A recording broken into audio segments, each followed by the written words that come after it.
Make welcome Mrs. O.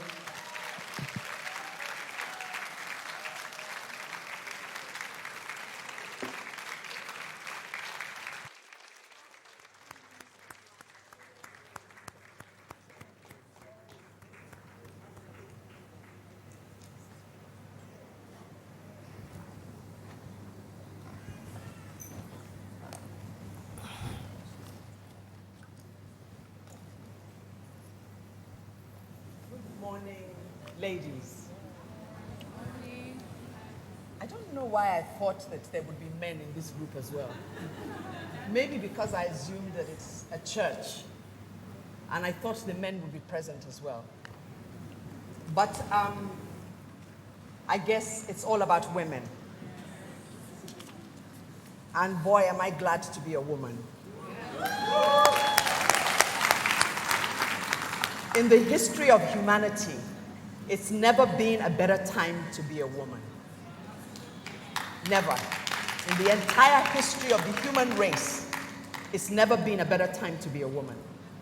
The opportunities that are open to us, they are incredible and they are phenomenal.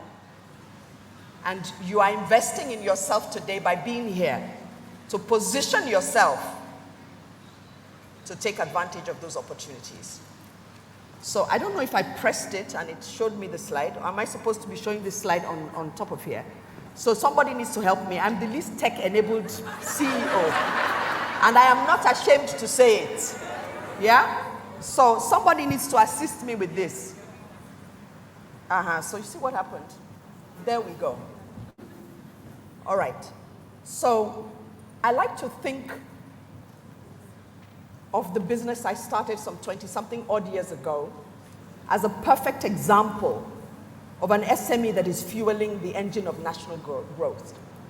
And we are proudly Nigerian. Proudly Nigerian. Rough and Tumble is not a foreign franchise. Rough and Tumble, the name was founded outside the kitchen door of a friend of mine. She was having a festival, a teddy bear festival. And she said to me she was looking for somebody to make children's clothes. I said, you're looking at the person already. When opportunity shows up, are you connected enough to put yourself forward? And I said, here I am. Yeah? I will make the children's clothes. I make clothes. I will make the children's clothes. And that's where we started Rough and Tumble. She said, what sign are we putting up on the canopy? In those days, there were canopies. We went to all the bazaars of the churches. And she said, what name is she going to put? What are you doing exactly? I am making clothes that children can rough around in because I'm tired of stuffy clothes and stuffy children. We want children to have a sense of playfulness and childhood. And she said, I will draw a drum with children tumbling out of it to show the playfulness. And I said, that's the name, Rough and Tumble. And that's how Rough and Tumble was formed. So there was no big strategy session. There was no big consulting firm to found the name Rough and Tumble. So Gatimo Limited is the holding company because Rough and Tumble is a brand. Yeah? And under Gatimo are the different brands, the Betty O School of Fashion, which I started in honor of my mother, who really made me the woman I am today. I grew up with a woman's woman. She's not Nigerian by birth. She's Scottish by birth, but lived in Nigeria for 50 years of her life. And she taught me that in this society, as a woman, your financial independence is not negotiable. It is non-negotiable. So you can choose to be a stay-at-home mom, and whatever the consequences, you live with it. Or you can choose to have some money in your pocket. So you can live the life of your dreams. The life that you were destined to live. Because if you live in England, you will be a number and a statistic. But if you live in Nigeria, you can be anybody, anything, be, do, or have anything that your heart desires. That is the country we live in. That is the Nigeria that we live in. The other brand under the Gatimo label is the Gatimo Apparel manufacturing company, and I will tell you a bit about that later. Then there's Timotiwa, which I absolutely love. That is our Afrocentric brand. So all the Ankara you see in our stores is actually under the label Timotiwa, still belongs to Rough and Tumble, still belongs to the Gatimo apparel. And then, of course, social impact I share because I care. I got the hang of this now. I'm not that bad. Well, I thought I did. I pressed it. Nothing happened. So let's give it another press. Help, SOS. Okay, so it takes a little while to respond. I love this picture, this photo. It was taken probably, I don't know, some 20 odd years ago when we were trying to get into Abuja. And this picture was actually taken in my garden and Zuma Rock superimposed on it. But I love the flag and the way the flag is flying. You know, I can't have been anything other than who I am. This country allowed me to be that person. This country gave me the opportunity. Nigeria gave me the opportunity to be the woman that I am today, to start the businesses that I started today. I don't know what would have happened if I was anywhere else. All I know is that I owe who I am to this country, Nigeria. So I am very proudly Nigerian.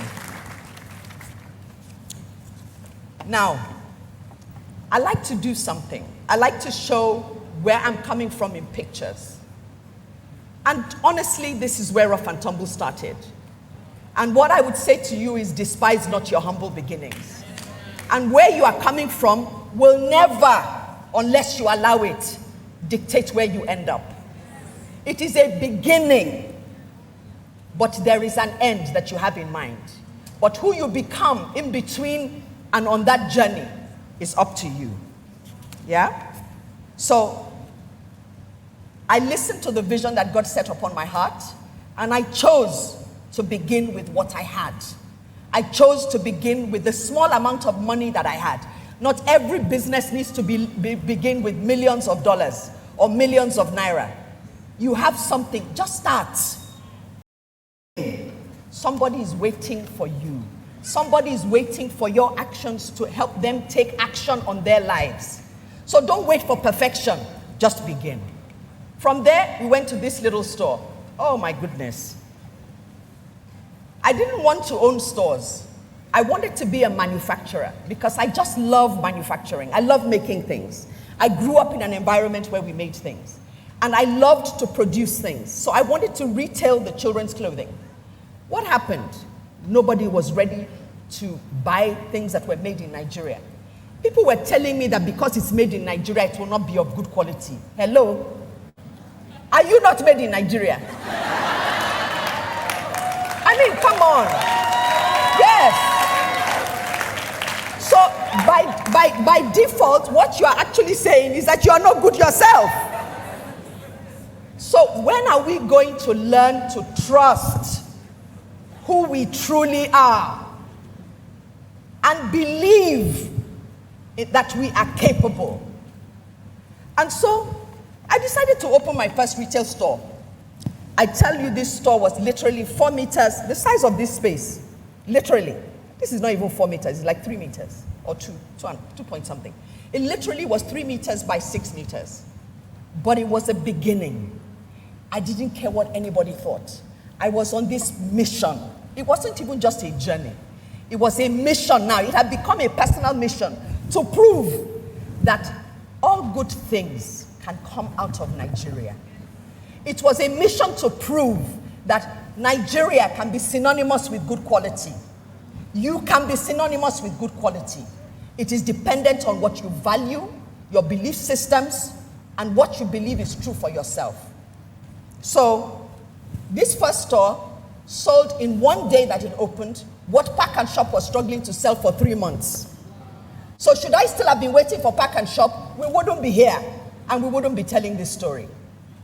Make a choice, make the decision, make the move, trust yourself and go for it. From there to here. And I call this eyes wide open, not wide shut. A lot of people are walking around and they can't see. They don't see. because they are distracted. And I was coming back from the Lagos Business School one day, and in class that day, the lecturer had said, are you going to be that small business that everyone comes back 30 years later and you stay the same? Do we know businesses, neighborhood businesses like that? They just stay the same. It was as if she lit a rocket up my backside. I thought, no. I mean, she painted such a graphic picture that I thought, I'm not staying in that small shop. We're moving to the next level. Whatever the next level is, we're going to find it and we're going to do it. And I was so used to being focused on looking at the store when I'm coming back from Lagos Business School that I completely did not look on the left side of the road. And this day, I looked on the left side of the road. And what did I see? To let. And I stood there and said, you're my next level. I'm coming after you. So called the number. Anyway, cut a long story short, paid for the first time in my life. I signed a check paying 5 years rent for a building that wasn't mine. I can tell you my hand was shaking. Truly, because I was asking myself, do you really know what you're doing? But then again, I learned to quiet the voice of doubt in my head. And I learned to raise the voice of hope. The voice that empowered me to dare. The voice that encouraged me to dare. The voice that said to me that I can be, do, or have anything in this land. So long as I am willing to do the work, I can do it. So self-belief, self-trust, the choice is yours. I will keep saying those things. And so from there, I remember even here when I was trying to raise money from the bank, and they all looked at me like, but you're selling children's clothes now. So, I mean, what is the big deal? Ask Oga for money. I have never been so insulted in my entire life. I am coming to you having fastidiously paid all the money, everything, the turnover through the bank, and you are telling me go and ask Oga for the money. What I pay to you? Honestly, because I was so infuriated. But you see, that negative energy became positive energy because it propelled me to now prove that, you know what, you will see me. Just wait and see. My mother always told me that success is the best revenge, especially in the Gamos family. You just go out there and be successful. Everything else will be fine. So from here, and having the belief that it can't just be this, there has to be more. I'm pressing it again. Okay, it has delayed gratification. Good lesson. So, to going here, to borrowing 200 million naira in a business that the industry was unstructured, there was no information about the industry. There was really, I was literally building the industry as I was going along. So walking into a bank and saying, I bought this land on Isaac John, I want to build it and I need 200 million. What are you going to do for me? And I went to 6 banks and they rejected me. But every time I was rejected, I realized that there was something missing in my presentation.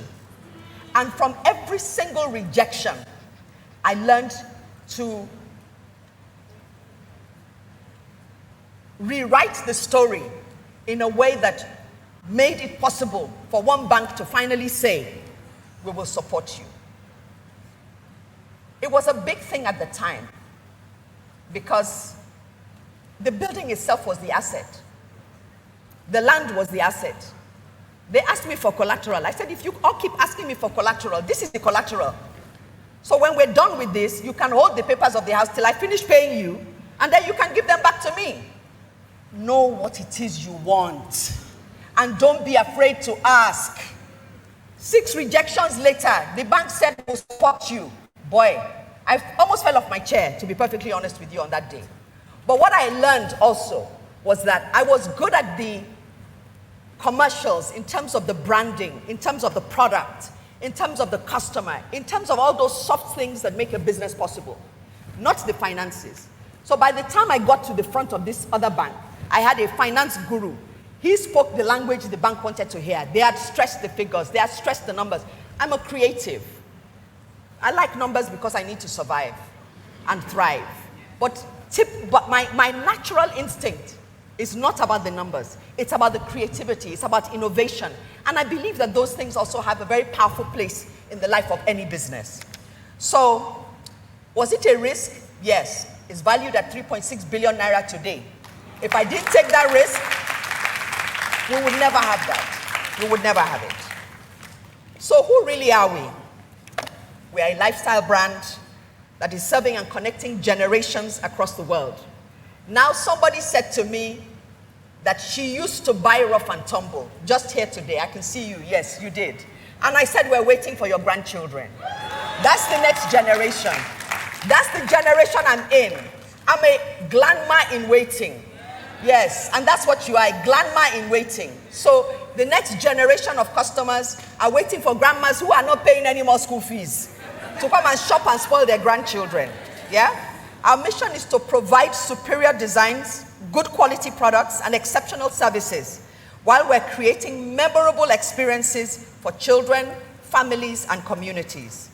The values that have upheld us are innovation, teamwork, respect, service, integrity, and excellence.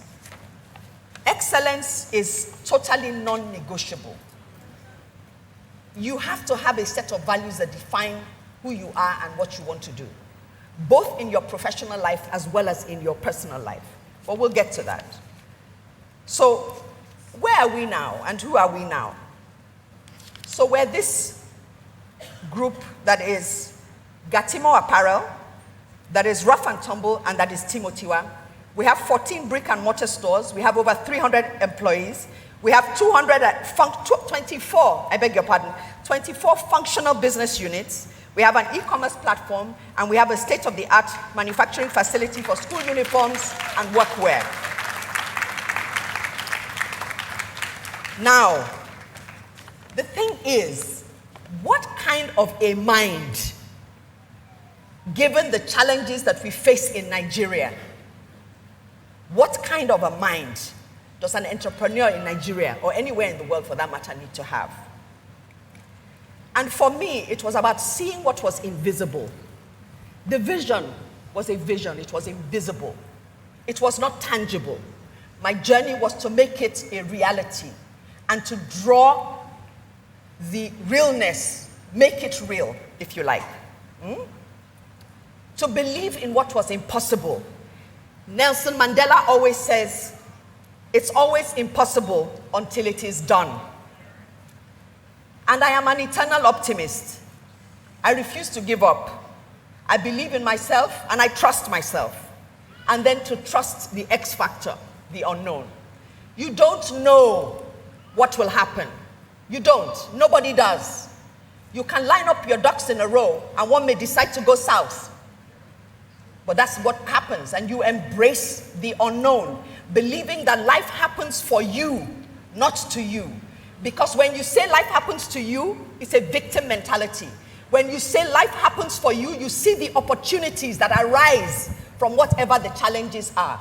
And so you position your mindset to be able to take charge of those opportunities in the challenges.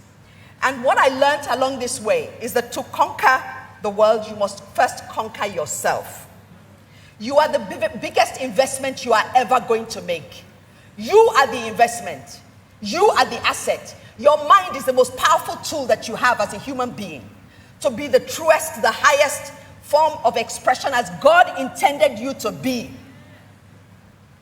You must realize the power that lies in your mind, the power that you carry in your being as a spirit being, the power that has been implanted in you to become a useful, purposeful, dynamic, impactful human being. Woman. Yes.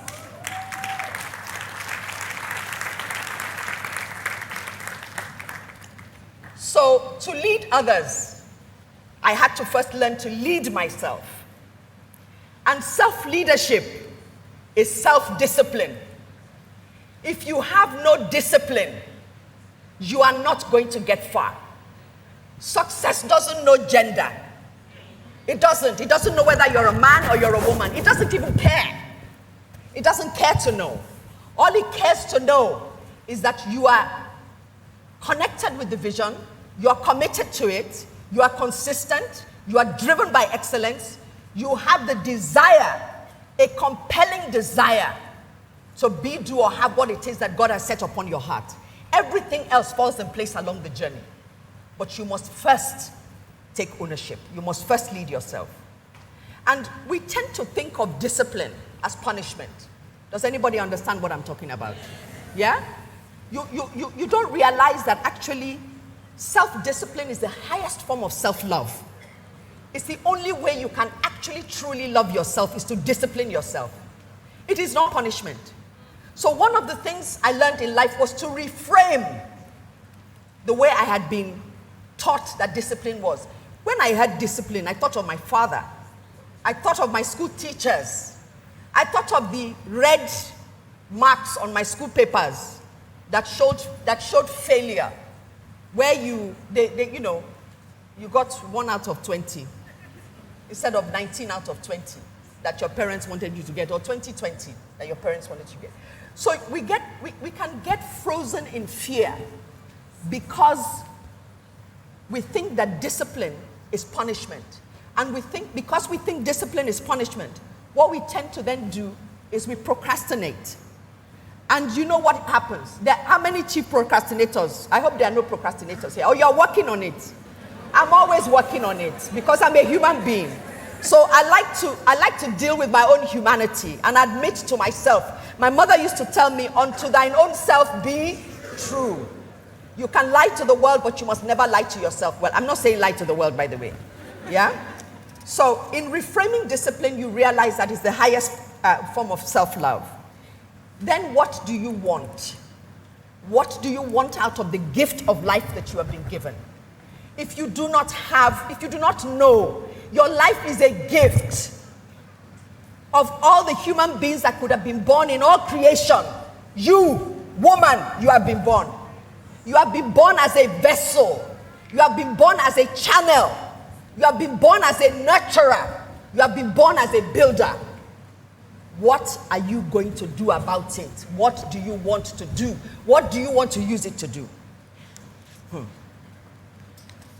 The question is, who do you need to become to release that power that is within you? There's something that I teach that is called present state and desired state. And present state is where you are. Desired state is where you want to be. In between the two of them is self-discipline, is procrastination, is everything, every excuse that you need to overcome.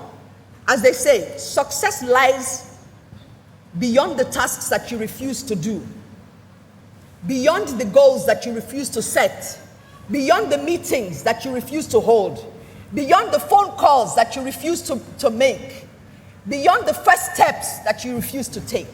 Success is on the other side of that.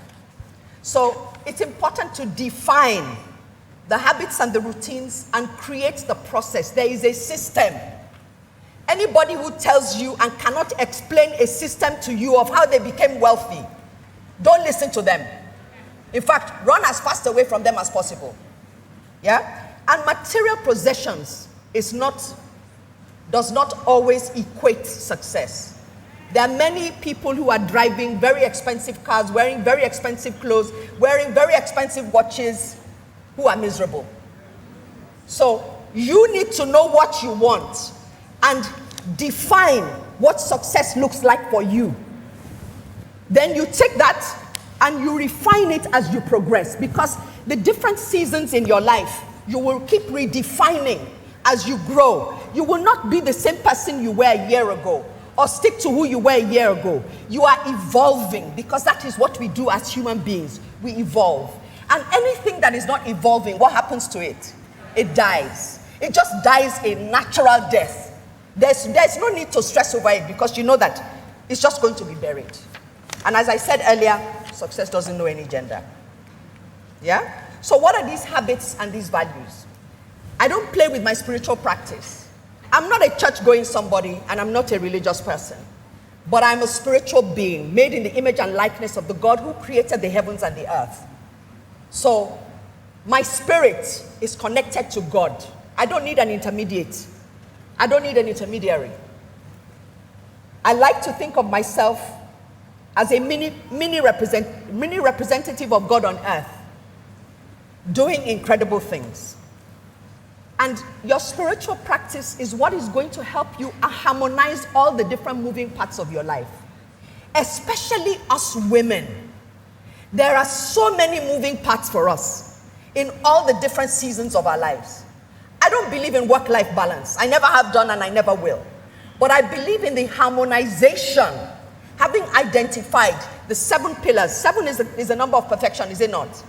Having identified 7 pillars of life, I believe in the harmonization of those 7 pillars to serve me, to enable me, be of service to humanity.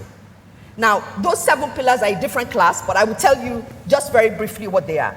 Your spirituality, of course, is one. Wealth is non-negotiable. You got to have your own money, yeah? Your career, growth, your health, you have to look after yourself mentally, emotionally, physically. It is your responsibility. Lifestyle, how you choose to live. A 5-star life, a 7-star life, or a 1-star life. The choice is yours. Family, Yoruba people say, family is not only blood. There are people who become your family by virtue of the values and the values that you share and the belief systems that you hold. Very, very important. And of course, lastly, community. You cannot be blessed and not be a blessing upon other people. Yeah? So, overcoming yourself, controlling your perspective, these words, I had to go back into the dictionary to learn the meaning of the word commitment. Am I committed? Or do I just like what I'm doing? What does commitment mean? What does it mean to be consistent? It means that no matter whether it's raining or not raining, there are no excuses.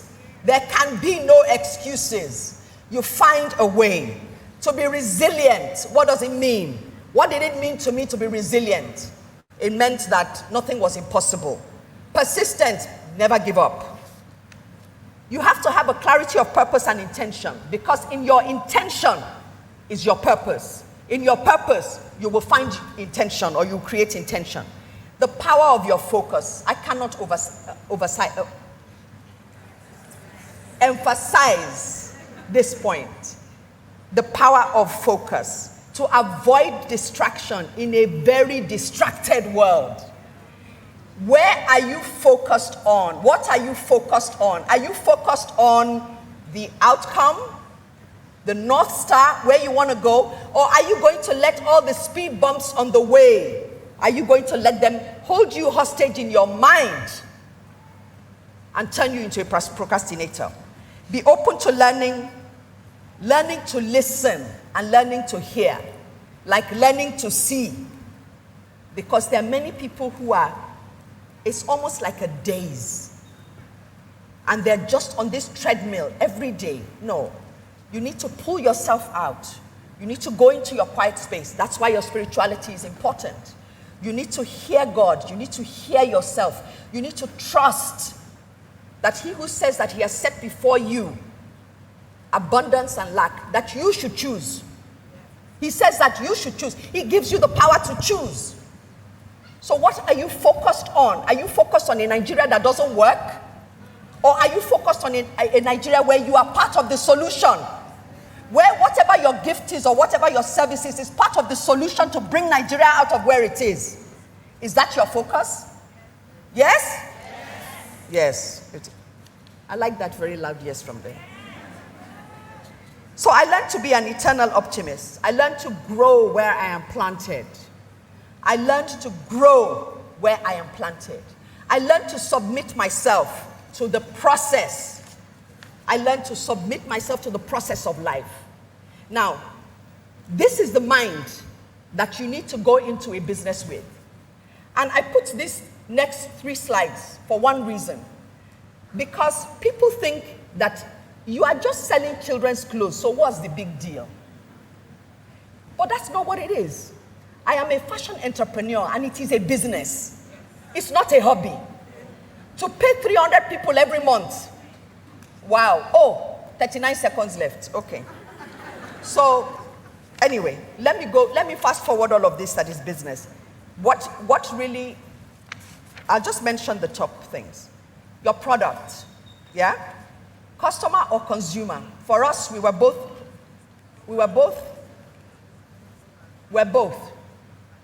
The customer is the child. The consumer is the child. The consumer is the child. The customer is the parent. So somebody is paying, somebody is using. They're not the same people.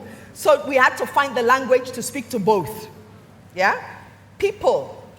It's about the right people, the right talent, with the right character, with the right competencies, with the right capacity to work with you in building trust, in building the team, learning to communicate, to cooperate, to collaborate, and it takes a lot of training to do that.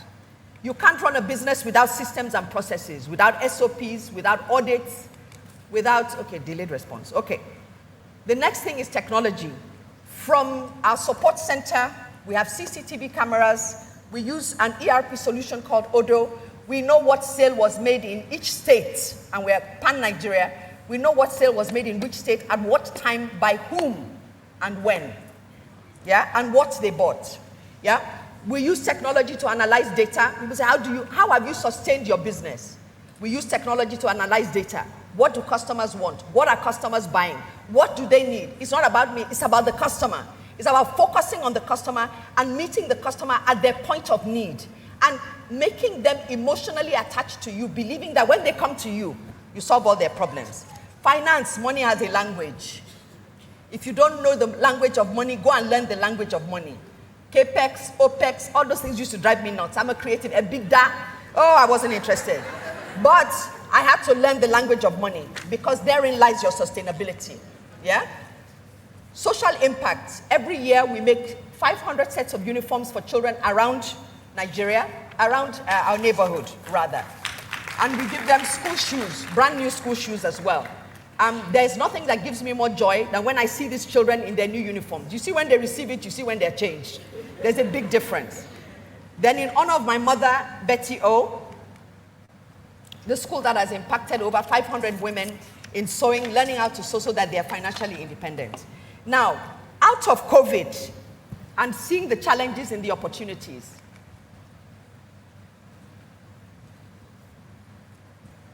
I'm pressing it, as you can all see. Yes. 2017 devaluation.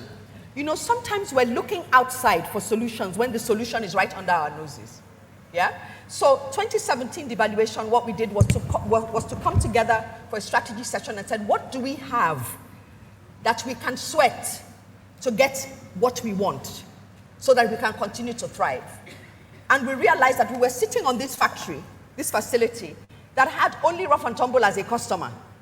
And it's like, come on, girl, wake up and smell the coffee. There's customers out there who want uniforms. There's customers out there who want other things apart from what it is that you make. So we set aside some money to retool the entire factory, rethink the business model, and lean on those existing assets. And then COVID happened. And when COVID happened, it was like we have a facility. It took me a day, but I made that 1-minute video.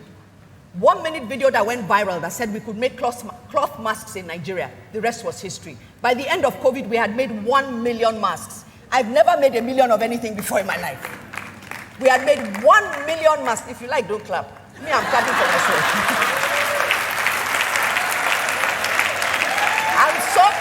I'm so excited and thrilled that as a Nigerian company in the garment industry, we made 1 million of something. Oh boy. Wow.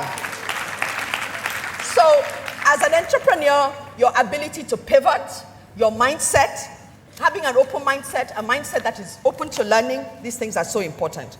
Now, I need to show you this. And I don't know how it's going to happen. So I don't know whether I'm the one who's still going to press it, or am I the one who's still going to press the video? Oh, there it is.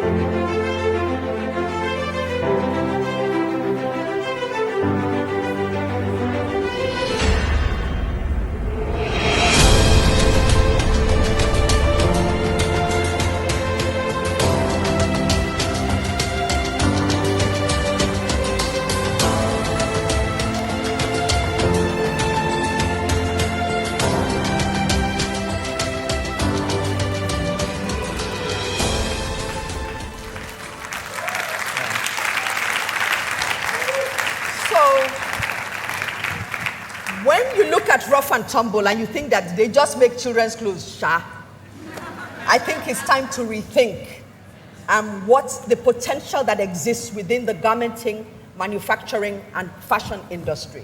And that's the point I was trying to make with that video. If you are in an institution that is still importing uniforms from Turkey, from wherever, you should talk to them. We need to keep those jobs where? In Nigeria. It needs to benefit all of us. We can no longer keep factories in China working. We can no longer keep factories in Turkey working. We need to keep the factories in Nigeria working. We need to do that. We need to do that. This is what is going to change the landscape of our country. We need to keep these factories working. So what next? Seeing as I'm in the Glamour Club in waiting, is succession planning. And I won't go through all of that, but it's me letting go. It's me entrusting the company with the right set of leadership who will build on the dreams that I had. And it's me,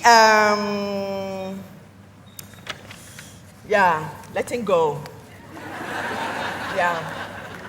Letting go. And so, what I want to tell you today is this.